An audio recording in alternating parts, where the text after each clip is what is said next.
You all know about promises. They're made all the time. Mom makes a promise to daughter, dad makes a promise to son, the baseball coach makes a promise to his player, the boss makes a promise to his employee. Promises are made all the time. And when a promise is made, look carefully at what happens when a promise is made.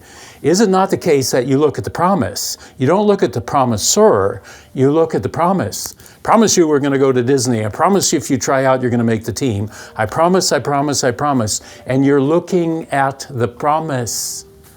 Now, when it comes to God making promises to us, they are 1,000 times more important than any promise a human being makes to another human being. This is God making you the promise. And when God makes a promise, you don't look so much at the promise. Whether it's forgiveness of sins or mercy or grace or abundant life or everlasting life, the important thing with the promises of God is not necessarily the promise, but the one who's making the promise. This is God making you the promise. The one who created the universe. As staggering as the promise might be, your loved one is going to be safe with me in heaven. While you walk on this earth, I don't want you to be afraid because I'm with you. As staggering as the promises are, it's the one who's making the promise that takes our breath away. It's God saying to you, his child, here's what I'm going to do. And you have no doubt when God makes a promise that the power of God and the love of God and the wisdom of God are all right there.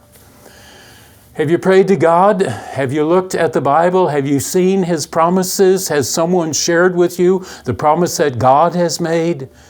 Then truly sit back, be at peace, because the one who has made the promise, God is as good as his word. It cannot be otherwise. God's made me a promise.